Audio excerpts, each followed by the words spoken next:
I want to know like what inspiration it was and how that all went about. Wow, yeah, man. You know what? If I might be able to play you a piece of the original if you want to hear it. Play it! Oh my God!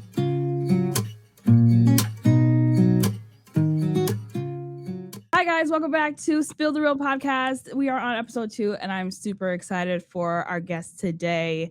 We have no other, someone who I really just was like so excited to bring on to the podcast and just talk about all things. So go ahead and introduce yourself. What's up, guys? I am ROKMAN. I'm a producer, writer in the K-pop world, and I'm super excited to hang out with you and talk and shoot the shit. How are you? Yes, I'm so excited. I'm good. I'm great right now. The fact that I'd be able, we have been conversating a little bit, but like to be able to sit down and kind of just talk about, you know, all kinds of things here is going to be so fun.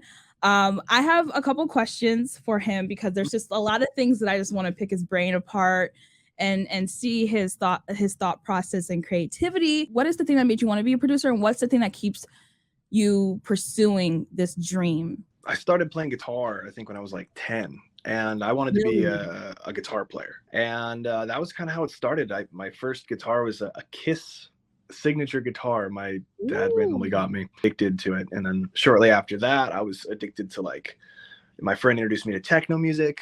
So then I was so into like making beats on the computer, and it was so much fun. And then that was the next gateway from that.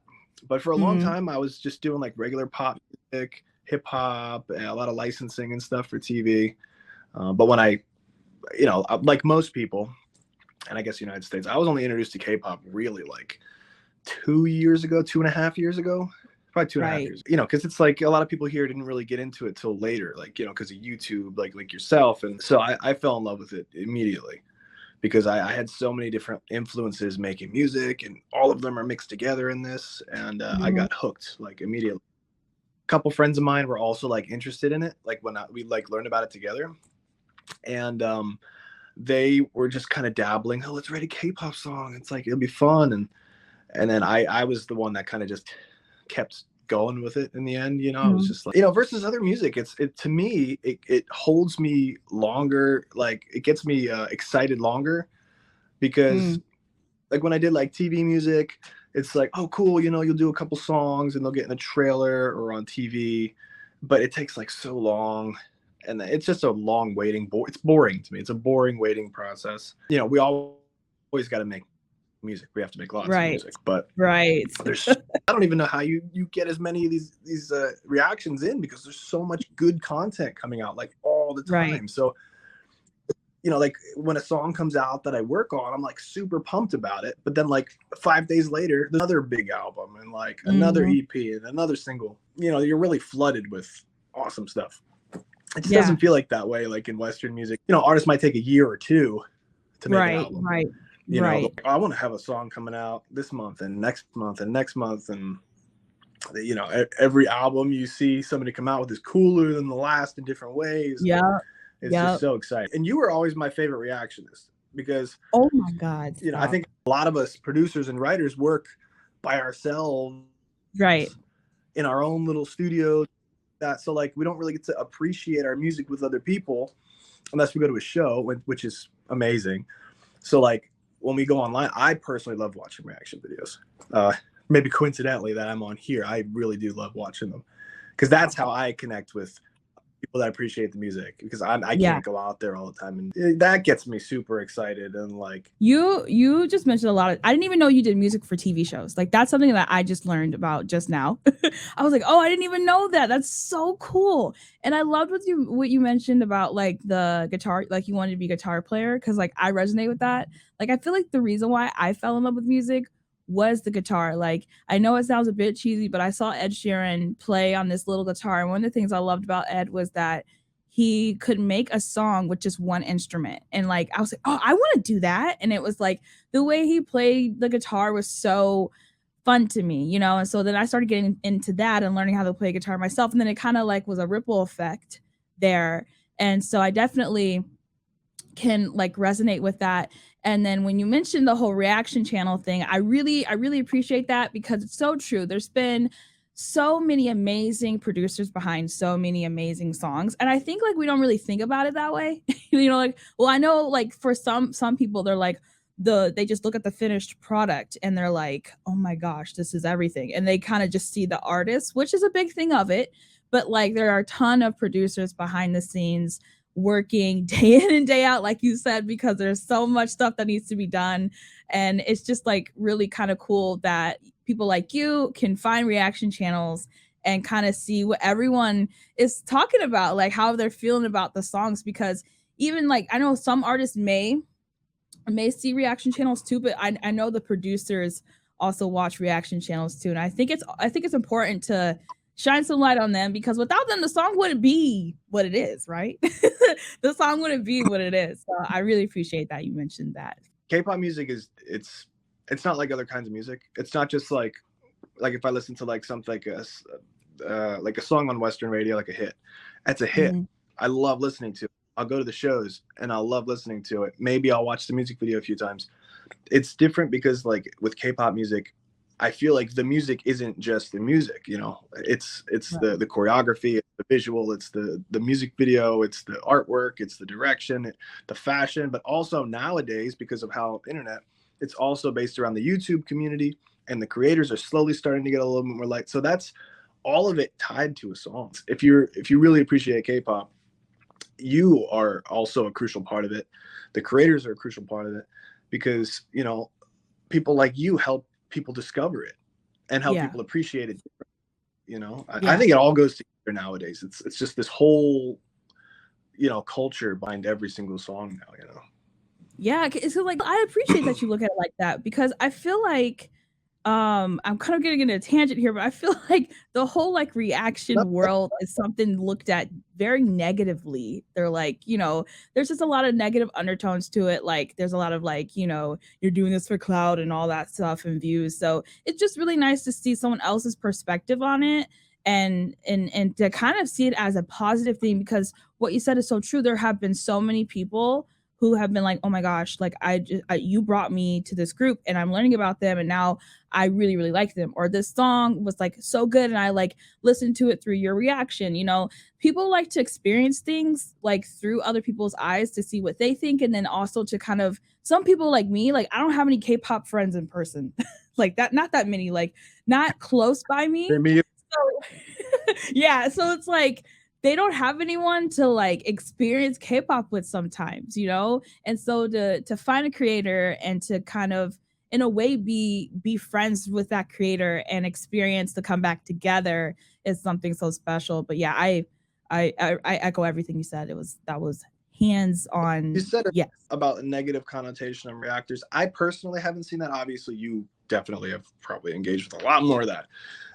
But I do know that even in like the community, there's still a lot of people that don't even know there are reaction videos. Like I was shocked. There's Wow. some, producers and writers that have tons of huge songs, and they're just now finding out what they are. And just like when YouTube got, really popular, that's when choreography went through the roof. That's Oh when all the yeah. dance videos and I'm excited. I'm excited for it to get even bigger. I know K-pop's pretty big right now, but dang, like I just feel like every year it's just getting bigger and bigger and bigger and bigger.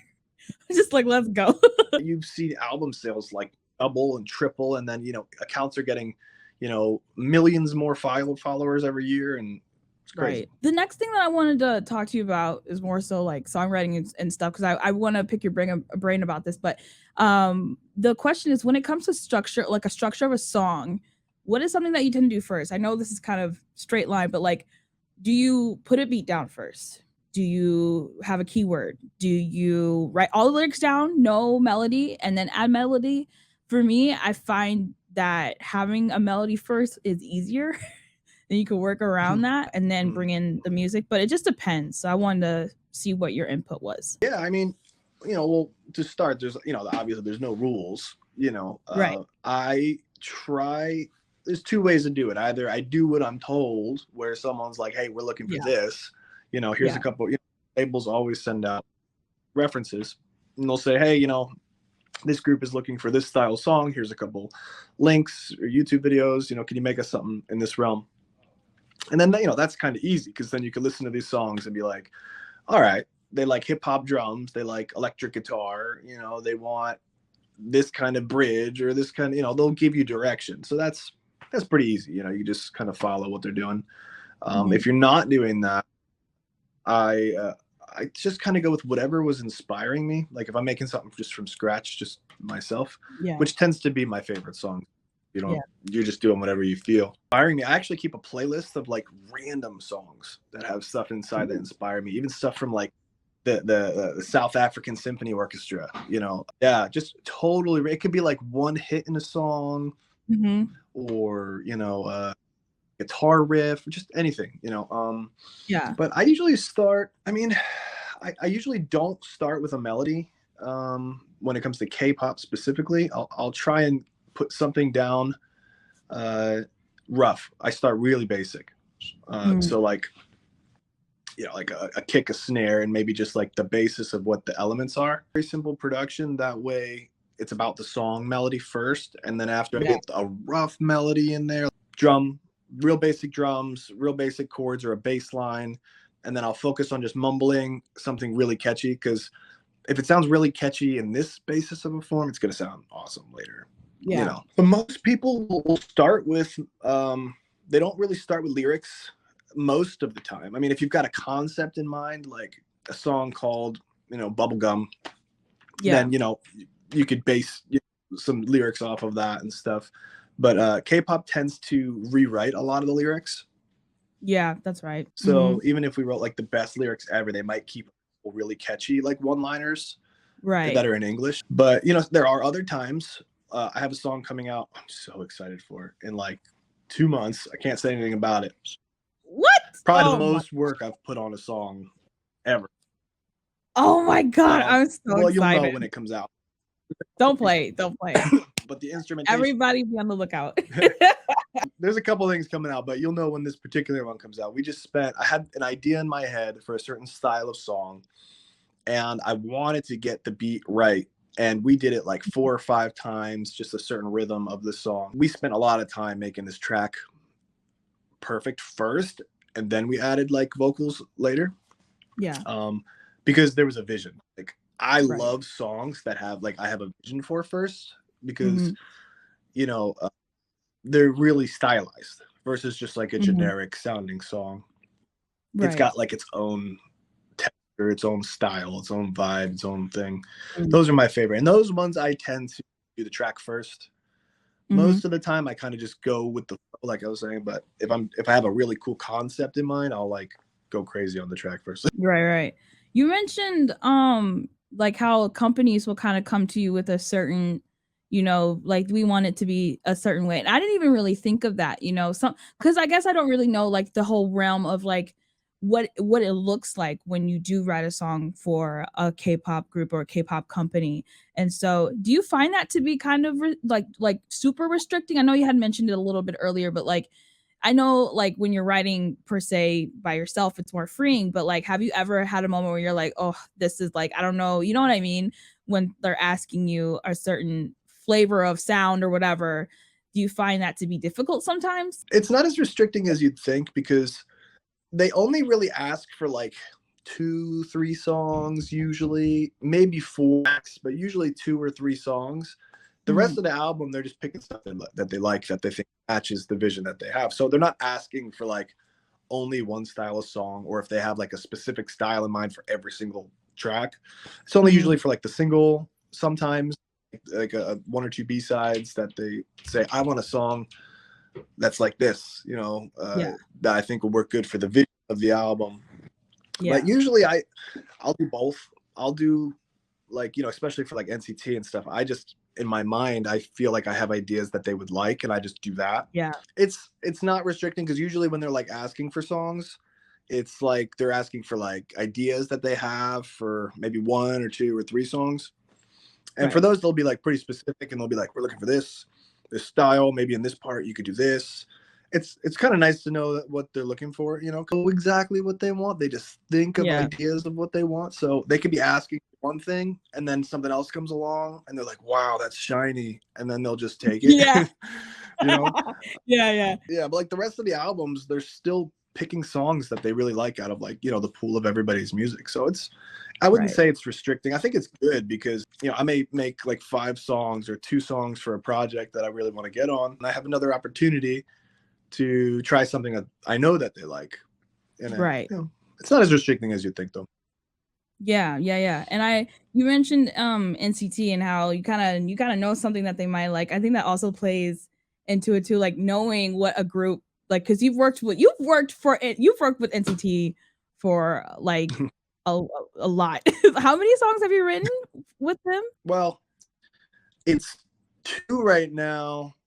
But we've had a lot of interest back and forth with a few projects that, you know, haven't happened, but we have a good relationship with their team for sure. Right. So I think that's cool too. I just really appreciate the whole process of that, and it really kind of has opened up my mind to it because like I was like I feel like it could have went this way and that way, but like hearing how you're explaining it too, and like even how you were like it's not as restricting as you think, because I'd be like, I guess I'm wondering if I could rise up to that challenge, you know.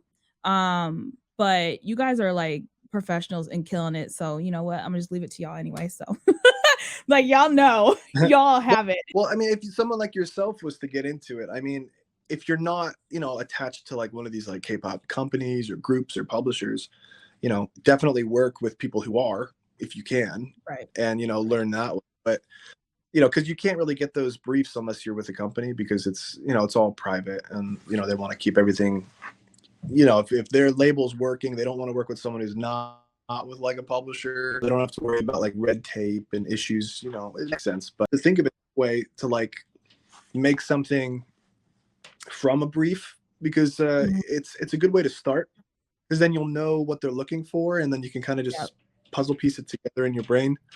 But on the negative side of that, there'll also be a ton of people going for that exact same sound. Oh, yeah, that's hard. Oh, I love that you mentioned that, because that actually goes into my next question, because my next question was, as a songwriter, how do you creatively keep coming up with ideas and things that are unique that's gonna set you aside from other songs that's maybe already been creative, but even when you talked about how like there's a sound that's wanted for a certain group and everyone's trying to go for this certain sound. So how do you creatively constantly push yourself to have you stand out from other songs, because there's other talented producers? And how are you pushing yourself out of that box? You know, there's only so many chord progressions, beats, drums that you can do. So how do you know? That's a good question, because there's 2 sides to that coin, because in this industry there's a lot of projects coming out. So your goal isn't to always make the most groundbreaking thing. Sometimes it's just to make a bunch of great songs that people will enjoy, because there's a lot of projects needed. But then sometimes you need to just be super innovative if you want to, you know, be at that top level, you know, with people, and create things that are very unique and have their own image. I mean, personally, I mean, I've got a lot of crazy demos that haven't been released or anything yet. But like, I always try and think of not always, but most of the time, I try and think of something that I haven't heard done before.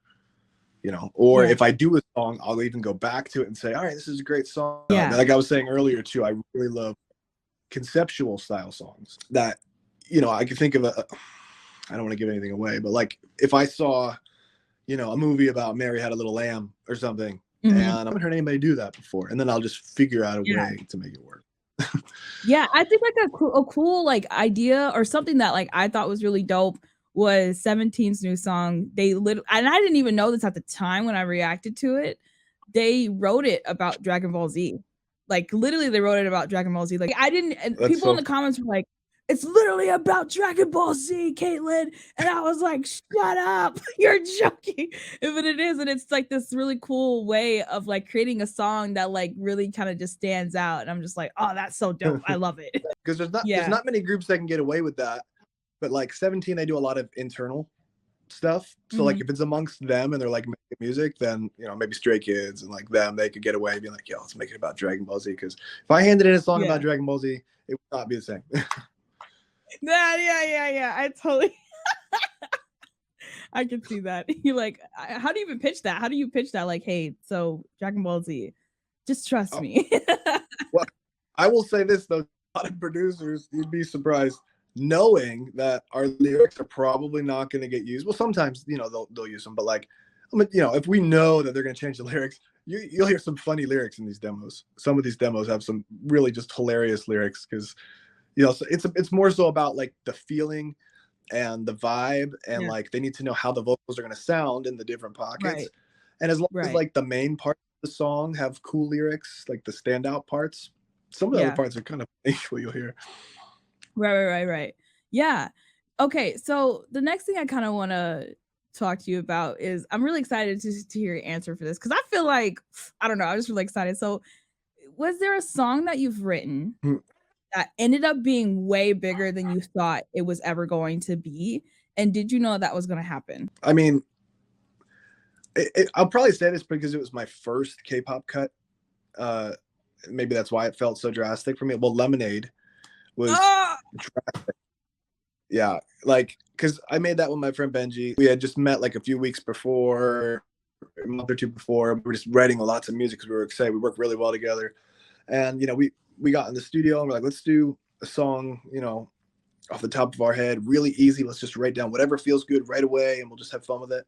And then, after we did like the first pass, I'm like, all right, let's add a little bit of everything that like someone like NCT would like. And we never in a million years thought, it would go, and we just did it thinking, oh, that would be so cool. Wouldn't that be cool if one day, we did something with NCT? And I'm like, well, you know what?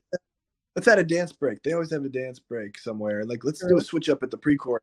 We added little things we thought they would do. We loved it. It was fun. We had a lot of fun. And then we sent it in to my manager and they loved it too. And we were just like hyped because like, oh, wow, everyone's liking it, And then we were shocked. I got a phone call at like 2 a.m. when we found out the good news. And it was just like, that was like a dream, Yeah. And we were not expecting like who we imagined was a dream. Cause that was our first, Benji, obviously he was in a K-pop group in the past and stuff, but this is both of our kind of his reintroduction in a way as a producer writer. So we were both just like flabbergasted that, our dream for that song's future like happened. It was kind of bizarre. And that was like, our first cut, in the industry, which is crazy. That's amazing, bro. Cause that's so funny, because when I first heard the album, well, not even when I first heard the album, even the track video, because they did a track video for it, so many people were like, why isn't this the title track? They were like, this is the B-side. Everybody was like, this is the one. This is it. And I remember when I heard it, I was like, oh, shoot. I was like, wait a minute. What's this one? And then I heard it live too. I heard it live, NCT 127. I got to see them twice. Yeah, I got to see them twice. We were in the same arena in New York. That's right. That's right. Yes. I was like, where are you? Yeah. I was like when we first started talking, I think back in the day. Yep. And I heard it live too, and it was so good. It was so good. So like hearing that kind of story too is so dope, bro. That's such a good song. Y'all are amazing. That's right. I remember you were at that show, and it's interesting because like that was my first time. Well, I was at KCON. That was my first K show just before that, and then that was my first 127 show ever. And when you see like a song you made, and that was like my first K-pop placement. When it's performed live, you just get it. It's like different. Like they want to hear songs, especially 127. They want a song that they're going to hear in a stadium. Yeah. So like when you hear that song in the stadium, you're like, oh, I get it differently now. Like it helps you become a better creator because now I'm making songs that I want to hear in stadiums. You know what I mean? Right. How did you feel when you heard Lemonade for the first time in a stadium? Like, were you like, oh my gosh? I was like freaking out because we were running a little bit late to the show and we walked in literally as Lemonade started. Like I walked into the room where you see everybody, and it was actually a better experience because as I walked in, I just saw the whole crowd. Oh, You know, I was like sitting amongst, I like walked out and I was able to see everyone's reaction to it. And it was just like one of the best feelings of my life. I love that so Yeah. much. Like I love that for you, and I just love that. I just love that. I'm so glad that you guys were able to. I'm glad that that took off like that because that was such a great song, like truly. Okay, so I wanted to ask you about. I don't know if I don't even know if you could tell me about this, but I wanted to see if I could ask you about it. What's like what's it like with the SM songwriting camp? Like what I don't know if you could say, but what does that entail? Like because you went to it recently, Oh and I yeah, we want can to talk. know. Okay, I wanna know, like, what a day in a life that would be, what that would look like. I haven't gone to Korea yet, which I would love to. But you know, camps are similar in vibe.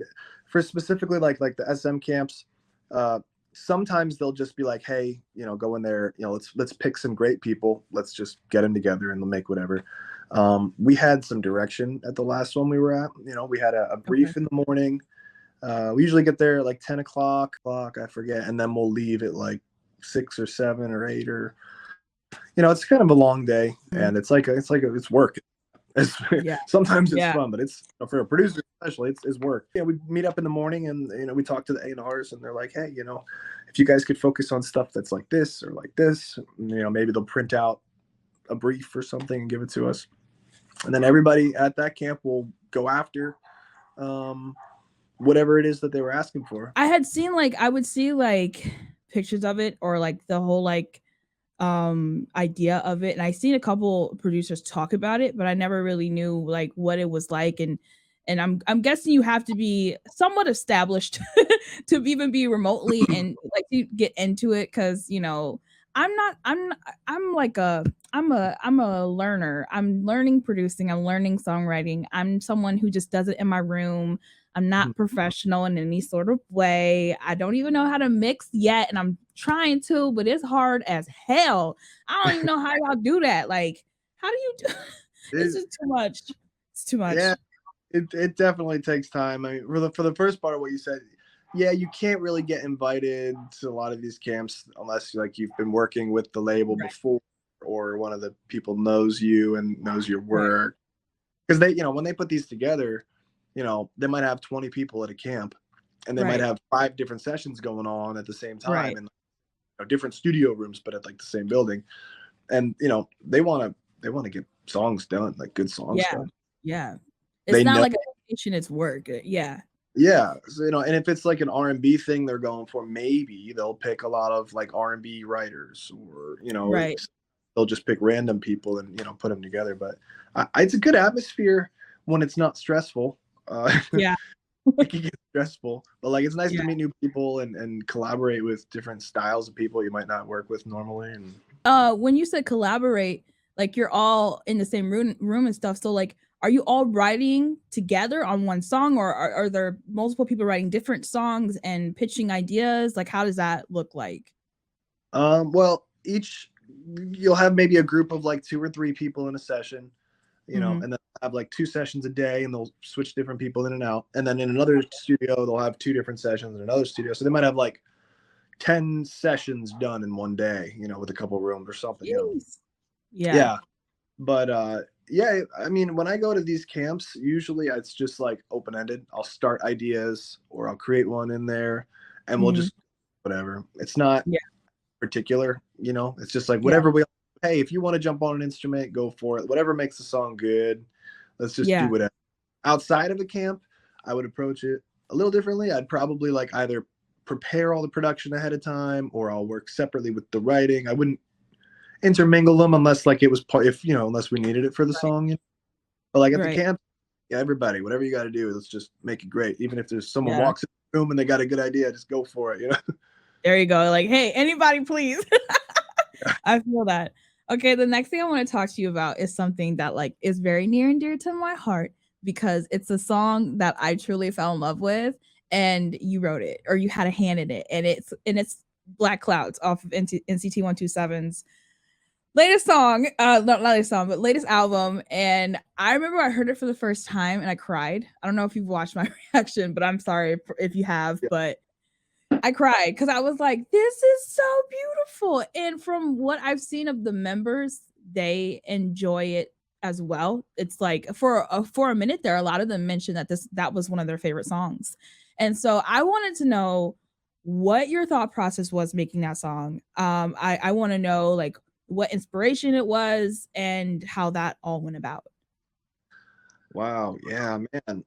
You know what? If I might be able to play you a piece of the original if you want to hear it. Play it! Oh my god! Yes, that would be amazing. Yeah, Yes, yeah. oh my god. The original version, I really like the meaning in both. The original version was a little bit more, it was a little darker, which they just altered it slightly. Mhm. Which of the new lyrics on the new one. It's beautiful and it Yeah. paints an image, attached to emotion. The Mhm. original is more so like I'm in love with something that's bad for me, and Mm. I can't get away from it, so I'm just gonna live with a black cloud above my head. But like, Wow. the original version of Black Clouds was a little bit darker than the new Mhm. one. Still, it kept that like emotional, tie, and it was a very special song to us also when we made it. You can just make a song and just like feel something. That's Yeah. always, and we really tried to we did full lyrics for this song. Like I said before, sometimes you don't need to do lyrics, but like we were just feeling it so well, Right. um, that we really did full lyrics for the entire song. Like we really tried to write lyrics. And yeah, the original one was a little bit darker. It was more so about, I'm in love with somebody and it's not good for me. Mhm. It was a little bit vague, but it's not a position that I need to be in, but I can't step away from it. Mhm. So then the meaning would be like I'm in love with a black cloud. I'm in love for something, you know. Mhm. That. So I'll play a little snippet of the original chorus. Yes. Oh my god. So we wrote this song, and it was me and my buddy Sean and Dyson, and we wrote the song, and it was just so special that I wanted to go the extra mile. And our buddy Will J came in and he just sang the song so perfectly. I was very picky on who I wanted to ask, because you normally don't have to go that extra mile to find the right singer for one of these demos. Usually you could just do a good demo vocal and it's okay. But this song had such good emotion. I'm like, man, I got to find somebody that would be perfect to sing this. And Will came to mind immediately. And he did such a great job, and he captured the emotion that was needed. So here's a little piece.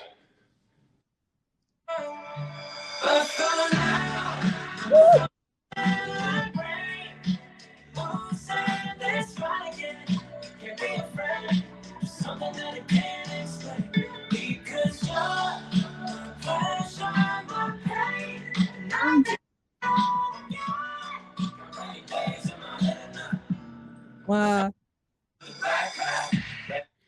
Oh, I love it. Yeah, That's so good. It's just something about that song. Wow. Wow. thanks. Yeah, yeah, we love that one a lot too. And I mean, NCT they killed it. They really did a great job on that one.